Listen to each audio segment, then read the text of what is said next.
मनोज को आज उठने में थोड़ी देर हो गई थी। वह हड़बड़ाहट में अपनी बेटी परी से मिलने उसके स्कूल पहुंचा तो उसने देखा कि अनन्या उसकी तलाकशुदा पत्नी परी को लेकर स्कूल से बाहर निकल रही थी। वह दौड़कर उसके सामने खड़ा हो गया और बोला, इसे कहाँ ले जा रही हो? कोर्ट के आदेश अनुसार आज महीने की पहली तारीख है। आज मैं अपनी बेटी से मिलूंगा। अनन्या बोली, अगले महीने मिल लेना। आज मैं अपने मायके जा रही हूँ। कुछ देर बाद मेरी ट्रेन है।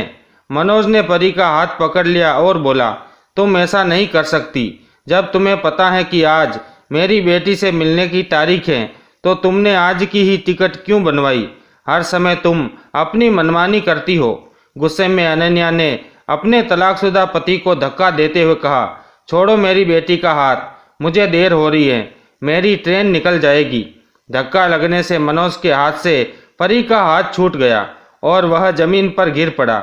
अनन्या तुरंत अपनी बेटी को लेकर टैक्सी में बैठ गई और टैक्सी चल पड़ी। मनोज तेज कदमों से टैक्सी के पीछे दौड़ा, मगर टैक्सी तेजी से चलने लगी और उसकी आंखों से ओझल हो गई। आनन फानन में मनोज ने दूसरी टैक्सी की और अनन्या के पीछे लगा दिया। आज वह अपनी बेटी से मिलने के लिए ऑफिस से पूरे दिन की छुट्टी लेकर आया था।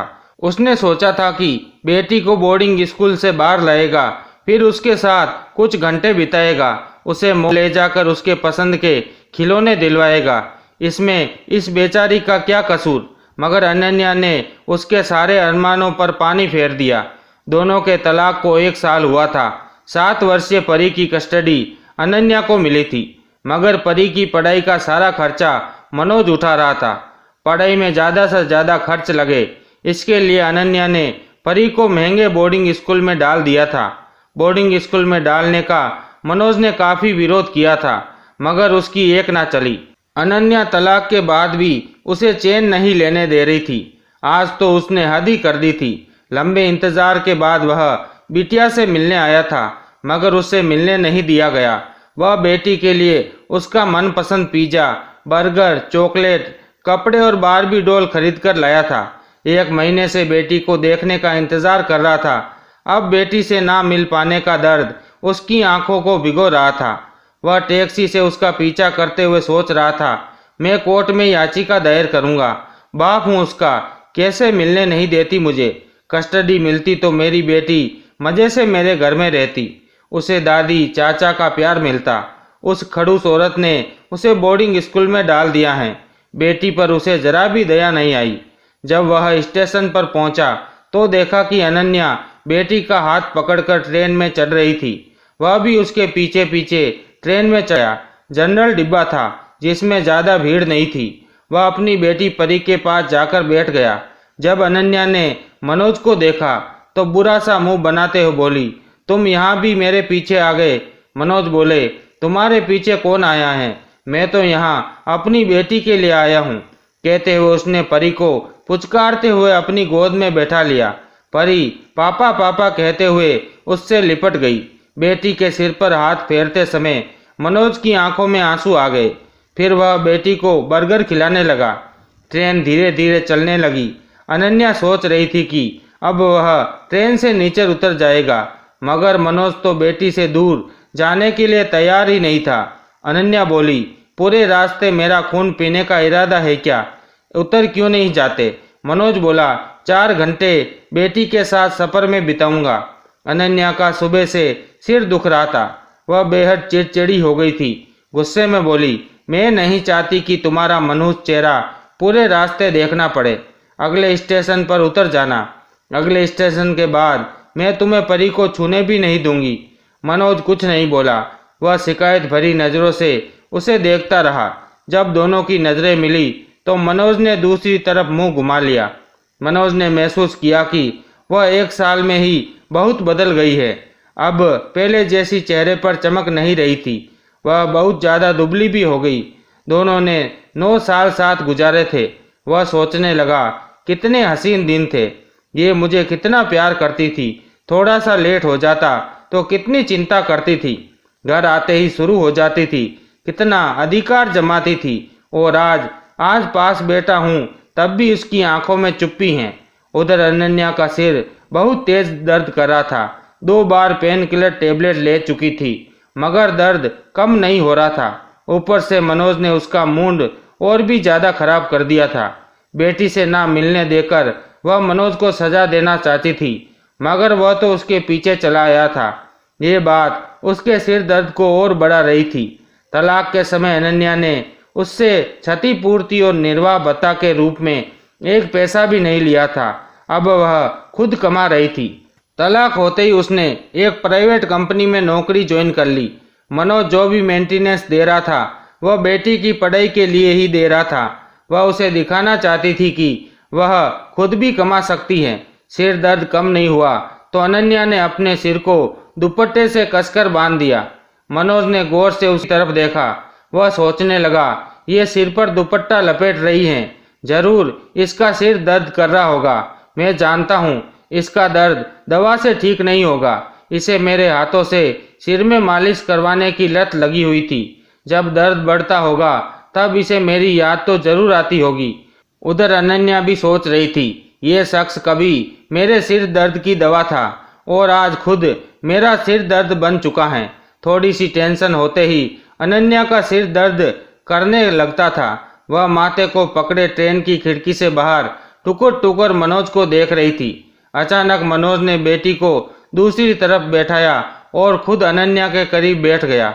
उसे करीब बैठते देखकर अनन्या ने तिरछी नजरों से उसकी तरफ देखा, जैसे पूछ रही हो, ये क्या बेहुदा हरकत है। मनोज बोला, एक बात कहूँ। गुस्से में अनन्या बोली, क्या है। डरते डरते मनोज बोला, अपना सिर इधर करो, थोड़ा दबा दूं। अनन्या ने आश्चर्य से उसकी तरफ देखा, फिर बोली, भाग जाओ यहाँ से, तुम्हें पता नहीं क्या अब तुम मेरे पति नहीं हो और मैं पराये मर्द को अपना शरीर छूने नहीं देती। मनोज उसकी तरफ उदास नजरों से देखता रहा, फिर बोला, कुछ पलों के लिए दोस्त समझ लो मुझे, तुम्हारा दर्द नहीं देखा जा रहा। अनन्या ने बुरा सा मुंह बनाया और चुपचाप खिड़की से बाहर देखने लगी। मनोज अपनी बेटी से बोला, परी बेटा, अपनी मम्मी से कहो ना मुझसे अपने सिर में मालिश करवा ले, मैं बहुत अच्छी मालिश करता हूँ। परी बोली, मालिश करवा लो ना मम्मा, मेरे पापा के हाथों में जादू है, छूते ही तुम्हारा सर दर्द गायब हो जाएगा मम्मा। अनन्या असहज महसूस कर रही थी। गुस्से में बोली, बेटा ये तेरे पापा हैं, मगर मेरे लिए अब अनजान दे। इससे बोलो मैं कोई वेश्या नहीं हूँ जो अनजान पुरुषों से अपने शरीर की नुमाइश करवाऊँ। अनन्या के कटु शब्द सुनकर मनोज को झटका सा लगा। उसकी बात उसे कांटों की तरह चुभ गई, मगर उसने हिम्मत नहीं हारी। वह बोला, अग्नि के चारों ओर 7 फेरे लेने के बाद जो रिश्ता बनता है ना, उसे कोर्ट के चंद कागज नहीं तोड़ सकते। तुम हमेशा मेरी पत्नी रहोगी, 7 जन्म नहीं तो कम से कम इस जन्म में तो तुम मेरी पत्नी ही कहलाओगी। वह उसकी आंखों में झांकते हुए तीखे स्वर में बोली, तुम्हें क्या लगता है मैं फिर से तुम्हारी जिंदगी में लौटकर आऊंगी। मनोज नजरें झुकाकर बोला, तुम आओ या ना आओ, मगर मैं ये वादा करता हूँ कि इस जन्म में तुम्हारा ही रहूंगा, किसी पराई औरत की तरफ देखूंगा भी नहीं।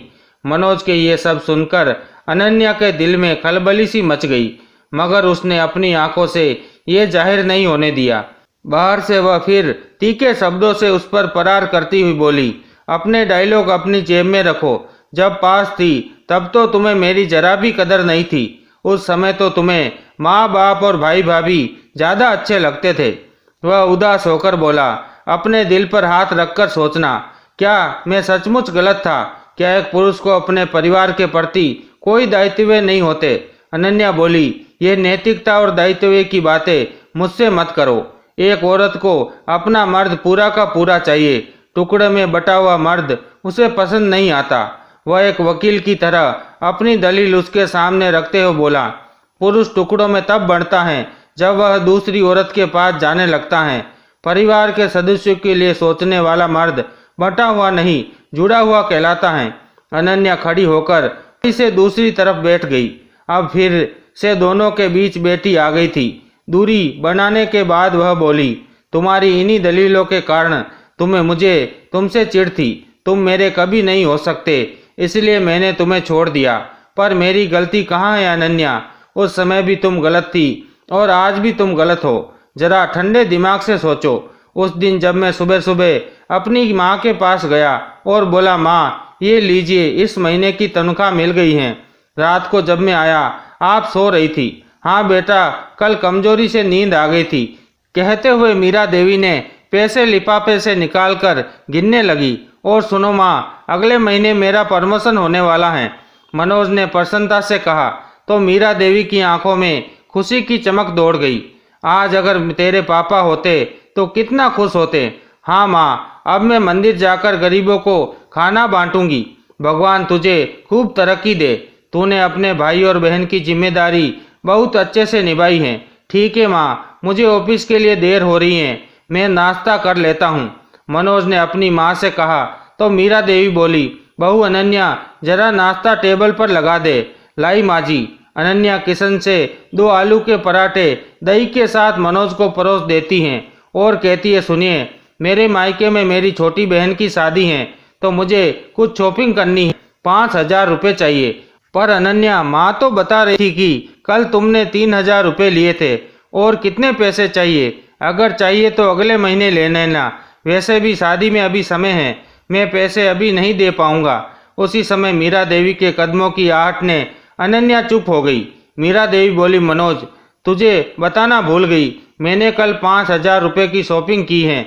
वह क्या है ना, मेरी बहन सीमा के होने वाले बच्चे के लिए कुछ जरूरी सामान खरीदा है, बच्चे का पालना, चांदी के कड़े वगैरह। पहली बार नानी बनने जा रही हूँ, बड़े अरमान है मेरे। हाँ माँ, तुझे जो ठीक लगता है कर, मुझे हिसाब देने की जरूरत नहीं है माँ। माँ बेटे की बात सुनकर अनन्या जल भुन गई। थोड़ी देर में मनोज का छोटा भाई संजय बोला, भाभी जल्दी से नाश्ता लगाओ, पेट में चूहे कूद रहे हैं। हाँ अनन्या सुनो, मेरे लिए 1 कप चाय बना देना, मुझे ऑफिस के लिए लेट हो रहा है। संजय नाश्ता बड़े मज़े से लेकर खाने लगा। भाभी, आलू के पराठे बहुत टेस्टी बने हैं, 2 और मिलेंगे। अनन्या ने किचन से आवाज़ लगाई, आटा खत्म हो गया है, अब शाम को खाना। मनोज ने गुस्से में बोला, अनन्या ये क्या तरीका है, आटा तो गूंदा जा सकता है, उसे पेट भरकर खाने तो दो। अरे ज़्यादा खाएगा तो पूरा दिन सोते रहेगा, कम खाएगा तो कुछ तो दिमाग चलेगा। मनोज बोला, तुम्हें ज़्यादा दिमाग चलाने की जरूरत नहीं, चुपचाप आलू के पराठे बनाकर दो। संजय बोला, नहीं भैया, मेरा पेट भर गया है, मैं तो ओवर ईटिंग कर रहा था। अच्छा भैया सुनो, मुझे MBA की फीस भरनी है, कुछ पैसे चाहिए। मनोज बोला, जो भी पैसे चाहिए माँ से ले लेना। वैसे कितने चाहिए? भैया आजकल कॉलेज की फीस बहुत महंगी हो गई है, यही कुछ 2 लाख रुपए चाहिए। ठीक है बेटा संजय, मैं अभी अलमारी से पैसे लेकर आती हूँ, मीरा देवी ने कहा। क्यों पैसे दे रही है माँ जी? अनन्या बोली, ये पढ़ाई नहीं करता, पूरे समय न जाने क्या करता रहता है, कब तक आंखों पर पट्टी बांधकर तमाशा देखती रहोगी माँ जी? समझती क्यों नहीं अपने इस लड़के को? अनन्या बड़बड़ा रही थी। एक तरफ बड़ा बेटा इतनी मेहनत करके कमा रहा है, पसीना बहा रहा है, और आप है माँ जी, अपने नवाब पर पैसे लुटाती जा रही हैं। आपको मालकिन बना दिया है आपके बेटे ने, तो इसका फायदा उठा रही हैं। कब तक भाई के पैसों पर मौज करेगा? अगर मैंने पैसे शॉपिंग के लिए मांगे तो मुझे नहीं मिलेंगे, हमेशा मुझे अपने शौक मारने पड़ते हैं, और देवर जी की पढ़ाई के नाम पर न जाने कितना फिजूल खर्च करते रहते हैं। 2 साल से इसी कॉलेज में लटके पड़े हैं। अरे कब तक भाई के पैसों को लुटाएंगे? अगर इस घर में रहना है तो कमाना पड़ेगा, समझे? अनन्या अपनी जबान पर लगाम लगा दो, कहते हुए मनोज ने अनन्या के गाल पर एक तमाचा जड़ दिया। भैया भाभी सही कह रही हैं, मैं घर तभी वापस आऊँगा जब कुछ बन जाऊँगा। आंखों में आंसू लिए संजय बोल रहा था, प्लीज संजय, मेरे भाई रुक जाओ, ये घर तुम्हारा भी है। संजय बोला, नहीं भैया, आप मुझे मत रोकना, माँ मुझे आशीर्वाद दो। पर बेटा तू सड़कों पर रहकर क्या करेगा? मीरा देवी रोती जा रही थी। संजय के घर से जाते ही मनोज गुस्से में आग बबूला हो गया और अनन्या से बोला, पड़ गई कलेजे में ठंडक, अब तू भी इस घर से निकल जा, मैं तुम्हारा चेहरा भी नहीं देखना चाहता। हाँ हाँ चली जाऊंगी। अनन्या ने गुस्से में तमतमाकर अपना सूटकेस पैक किया और अपनी बेटी परी को लेकर जाने लगी। तो मीरा देवी बोली, बहू मनोज तो अभी गुस्से में है, ये घर छोड़कर मत जाओ। मनोज बोला, हाँ माँ, अगर ये घर छोड़कर जा रही हैं तो मैं इसे लेने नहीं जाऊंगा। हाँ हाँ, इस घर में रहना ही कौन चाहता है, रहो अपनी माँ के साथ। कहकर अनन्या घर छोड़कर चली गई। मनोज का जब गुस्सा शांत हुआ तो वह अनन्या और अपनी बच्ची को लेने के लिए तड़प उठा।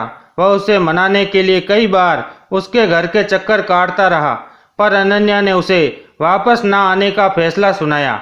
अनन्या ने मनोज से बोला, अगर मुझे वापस घर ले जाना चाहते हो तो मेरी शर्त है, अपनी माँ भाई बहन से अलग होना पड़ेगा, क्योंकि मुझे मेरा पति पूरा चाहिए, ना कि 2-4 हिस्सों में बंटा हुआ।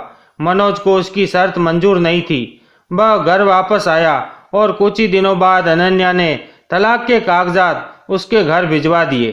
फिर क्या था, उन दोनों का तलाक हो गया। पापा, ये बारबी डॉल बहुत सुंदर हैं। परी की आवाज़ से मनोज और अनन्या वर्तमान में लौटे। मनोज ने कहा, हाँ बेटा, एकदम तुम्हारी माँ की तरह, ये डॉल बहुत सुंदर है। कहते हुए मनोज अपनी बेटी परी को किस करने लगा तो परी की डोल नीचे गिर गई और किस सीधा अनन्या के गाल पर हो गया। अनन्या शर्म में झेंप गई। एक मीठी सी सिरन उसके पूरे शरीर में महसूस होने लगी। ट्रेन अपनी रफ्तार में चल रही थी। अनन्या बोली, अब मुझे मेरे हाल पर छोड़ दो मनोज। दबी दबी आवाज़ में मनोज बोला, एक बात पूछूं? वह परे देखते हुए बोली, क्या? मनोज बोला, मुझसे दूर होकर तुम खुश हो? क्या मैं सचमुच बुरा हूँ? क्या अकेले में तुम्हें मेरी जरा भी याद नहीं आती? क्या अपने परिवार और अपने भाई बहन को चाहना गलत बात है? क्या मुझ में सिर्फ कमियां ही हैं? मेरी थोड़ी बहुत अच्छाई भी तुम्हें याद नहीं आती? वह अनमनी सी होकर पहलू बदलने लगी थी। फिर काफ़ी देर बाद, मैं अब लौटकर तुम्हारे शहर में नहीं आऊँगी। अब अपने मायके में ही कोई किराए का मकान लूँगी, वहीं नौकरी करूँगी और परी को भी वहीं पालूँगी। ये सुनकर मनोज का दिल और भी ज़्यादा दुखी हो गया। वह सोच रहा था, इस औरत को सज़ा देने के अलावा कुछ भी नहीं आता। अब ये मेरी बेटी को और भी ज़्यादा मुझसे दूर करना चाहती हैं। मनोज का मन दुखी हो गया था। धीरे धीरे रात होने को थी।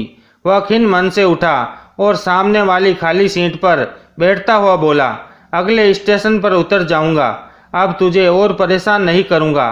पापा को उदास देखकर परी भी मम्मी के पास से खड़ी होकर मनोज के पास बैठ गई। जिस सीट पर मनोज बैठा था उस पर पहले से एक सुंदर सी लड़की बैठी थी। वह दोनों की बातें सुन रही थी। शुरू में तो मनोज और उस लड़की के बीच में दूरी थी, मगर जब परी भी पापा के पास बैठ गई तब दोनों के बीच का गैप खत्म हो गया। अब वह सुंदर सी लड़की मनोज को टच करके बैठी थी। उनके कंधे और पैर आपस में टकरा रहे थे। चुपचाप बैठी अनन्या की नज़र बार बार उन दोनों से टकराव बिंदु पर जा रही थी। अनन्या सिर दर्द के कारण पहले ही अपसेट थी। अब मनोज का उस लड़की को टच होना उसे परेशान कर रहा था। अनन्या सोच रही थी, ये लड़की कितनी बदचलन है, जानबूझकर मेरे पति से टकरा रही है। मनोज इससे दूर रहने की कोशिश कर रहा है और ये उसमें घुसी जा रही है। अनन्या ने गौर से सामने बैठे पति की तरफ देखा। वह आज भी हैंडसम दिखता था। लंबी हाइट, चौड़ा कद, उपड़ी हुई छाती, भरा हुआ शरीर। आज भी उसे लड़कियों को लुभाने वाली कशिश बाकी थी। अब दोनों के बीच बातचीत बंद हो गई थी, मगर नज़रों के टकराने से बिना शब्दों के द्वंद्व जारी था। मनोज अपनी बेटी को वह सारा सामान दे रहा था जो उसके लिए लाया था। बेटी, अब मिलना पता नहीं कब होगा। तू मुझे याद तो करेगी ना? तेरी माँ तो मुझे मिस नहीं करती, पर तू तो मुझे मिस करेगी ना? हाँ पापा, जरूर मिस करूँगी। कहते हुए वह अपने पापा के गले लग गई। स्त्री सुलभ शंका और जलन में तप रही अनन्या से रहा नहीं गया। उसने अपने सिर पर बंदी चुन्नी को कसकर गांठ लगाते हुए कहा, परी, अपने पापा से कह दो कि यहाँ आकर बैठ जाए। ये सुनकर मनोज ने अजीब सी नज़रों से अनन्या को घूरा, जैसे कुछ पूछ रहा हो कि जब रिश्ता ही नहीं बचा तो क्यों कह रही हो कि तुम्हारे पास आकर बैठ जाऊं। मनोज ने अनन्या की वही पुरानी नज़रें महसूस की जो वह तब देती थी जब वह किसी औरत की तरफ भूलवश भी देख लेता था। तब भी वह उसे ऐसे ही हक से घूरा करती थी। मनोज के पास बैठी लड़की मोबाइल चला रही थी, मगर उसके कान शायद तलाकशुदा पति पत्नी की बातों को सुन रहे थे। इसलिए जब अनन्या ने मनोज को वापस अपने पास आने को कहा तो वह मुस्कुराने लगी। मनोज परी को साथ लेकर वापस अनन्या के पास बैठ गया। इस बार वह अनन्या के बेहद पास बैठा था, इतना पास कि अनन्या की नाक में मनोज द्वारा लगाया गया सेंट टकराने लगा। जानी पहचानी खुशबू पाकर अनन्या सोचने लगी, आज भी वही सेंट लगाता है जो मैं इसे लाकर दिया करती थी। दूर रहकर भी ये मेरी पसंद को नहीं छोड़ पाया है। मनोज उदास होकर बैठ गया। तुम परी को अपने शहर में पढ़ाओगी तो मैं उसे कैसे मिलूंगा? अनन्या बोली। ट्रेन में बैठकर चले आना, 4 घंटे का ही तो रास्ता है। वह बूझी आवाज में बोली। तुम यही चाहती हो ना कि मैं तुम लोगों की जिंदगी से दूर रहूं? यह सुनकर अनन्या ने कोई जवाब नहीं दिया। काफी देर बाद मनोज फिर बोला, मम्मी और बहन चाहती हैं कि मैं दूसरी शादी कर लूं। तुम्हारी क्या राय है इस बारे में? इतना सुनते ही वह उखड़ गई और बोली, मुझे क्या सुना रहे हो? तुम्हारी मर्जी। मैंने तो तुम्हें 1 साल पहले ही आज़ाद कर दिया था। अब मुझे पूछकर शादी करोगे क्या? उसने तीखे शब्द सुनकर मनोज कुछ नहीं बोला। उसे चुप देखकर अनन्या ही बोली, कुछ देर पहले तो बोल रहे थे कि मैं हमेशा तुम्हारा ही रहूँगा, इस जन्म में पराई औरत की तरफ देखूंगा भी नहीं। तुम मर्द लोग ऐसे ही होते हो, औरत के बिना तुम्हें चैन नहीं पड़ता। मनोज सफाई देते हुए बोला, मैंने कब कहा कि शादी कर रहा हूँ? मम्मी और बहन जो चाहती है वही बात बता रहा हूँ। अनन्या गुस्से में बोली, जो तुम्हें ठीक लगे करो, मुझे इससे क्या मतलब? कहते हुए उसने अपना सिर दोनों हाथों से पकड़ लिया। मनोज बोला, ज़्यादा दर्द हो रहा है क्या? लाओ थोड़ा सा दबा दूं, आखिरी बार ही सही, एक बार तुम्हें छू लूं। कहते हुए मनोज की आंखें भर आई। अनन्या चुप रही। अचानक ट्रेन धीरे होने लगी। मनोज बोला, शायद कोई स्टेशन आ गया है, मैं यहीं उतर जाता हूँ। कहते हुए वह बेटी को प्यार करने लगा।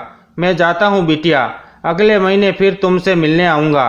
तुम अच्छे से रहना, अपनी मम्मी को परेशान मत करना और उसका ख्याल रखना। शायद मैंने अनन्या को बहुत कुछ परेशान किया है, पर तुम मत करना। कहते हुए वह अपनी बेटी को गले लगाने लगा। ट्रेन रुक चुकी थी। वह अनन्या की तरफ भरी आंखों से देखता हुआ बोला, अपना ख्याल रखना। जब भी लगे कि अब अकेले नहीं रहा जाता, मुझे एक फ़ोन कर देना। मैं बिना कोई सवाल किए तलाक को भूल कर तुम्हें लेने आ जाऊंगा। यह कहकर उसने अनन्या के गालों को हल्के से छुआ और जाने लगा। रात होने के कारण अंधेरा काफ़ी हो गया था। वह जा ही रहा था कि किसी ने पीछे से उसका हाथ पकड़ लिया। वह बिना मुड़े ही बोला, अब जाने दे बेटा, छोटा स्टेशन है, गाड़ी चल पड़ेगी। अचानक उसकी कानों में अनन्या की आवाज़ गूंज उठी, मैं भी साथ चल रही हूँ, मेरा बैग उठा लो। मनोज ने झटके से मुड़कर देखा। उसका हाथ बेटी ने नहीं बल्कि अनन्या ने पकड़ रखा था। उसने देखा कि अनन्या की आंखों से झरझर आंसू बह रहे थे। वह खुशी से चिल्लाया, तुम सचमुच चल रही हो? अनन्या सुबकते हुए बोली, हाँ मैं भी चल रही हूँ, मुझे माफ़ कर दो, मेरी जिद के कारण तलाक हुआ, मगर तुमसे दूर रहकर 1 साल में ही थक गई हूँ। अब और अकेले मुझसे चला नहीं जाता। परिवार के महत्व को मैं तब समझ पाई जब मेरी भाभी ब्याह कर आई और वह मेरे भाई को लेकर अलग घर में रहने लगी। अब माँ पिताजी अकेले बुढ़ापा काट रहे हैं, आंसू पीकर जी रहे हैं बहू और बेटे के लिए। अब मैं समझ गई कि परिवार कितना महत्वपूर्ण होता है। अपना परिवार तोड़ चुकी हूँ, इसलिए बुढ़ापे में अपने माँ बाप का ही सहारा बनने मायके जा रही थी। मनोज को जैसे सदमे में था, वह पागलों की तरह अनन्या की तरफ देखे जा रहा था। अनन्या बोली, क्या देख रहे हो? गाड़ी चल पड़ेगी, जल्दी बैग उठाओ और नीचे उतरो। मनोज ने जल्दी से बैग उठाया और बेटी का हाथ पकड़कर ट्रेन से नीचे उतर गया। कुछ देर बाद वे दूसरी ट्रेन पकड़कर वापस आ रहे थे। परी रात होने के कारण सो चुकी थी। अनन्या ने सिर पर बंधी चुन्नी खोल दी। अब उसका सिर मनोज की गोद में था और धीरे धीरे उसके सिर में मालिश कर रहा था। अनन्या का दर्द एकदम गायब हो चुका था। उसे ऐसा लग रहा था जैसे सारी उलझनें एकदम से खत्म हो गई हो और वह फिर से सुरक्षित हाथों में लौट आई हो। मनोज उसकी सिर में अंगुलियां चलाते हुए बोला, एक बात पूछूं? वह आंखें बंद किए हुए बोली, क्या? वह बोला, कई बार मैं तुझे समझ नहीं पाता, तू बोलती कुछ है और करती कुछ और है। वह आंखें बंद किए हुए बोली, जब समझ में ना आऊं तब डांट मारकर ढंग से पूछ लिया करो। वह बोला, मुझे गुस्सा करना नहीं आता। अनन्या बोली, ज़्यादा सीधे हो, तभी हमारा तलाक हो गया। वह बोला, अब घर चल रही हो, अगर मेरी माँ से तुम्हारी अब भी नहीं बनी तब क्या करोगी? वह बैठकर उसकी आंखों में देखते हुए बोली, 1 साल तुमसे दूर रही हूँ, मुझे सब समझ में आ गया है। तुम्हारी माँ और भाई तुम्हारी जिम्मेदारी हैं, तो मेरा भी फर्ज बनता है कि मैं उन्हें अपनी जिम्मेदारी समझूं। फिर भी अगर मैं गलती करूं तो खींचकर मुझे एक थप्पड़ लगा देना। वह मासूमियत से बोला, थप्पड़ खाकर जब रोएगी तब?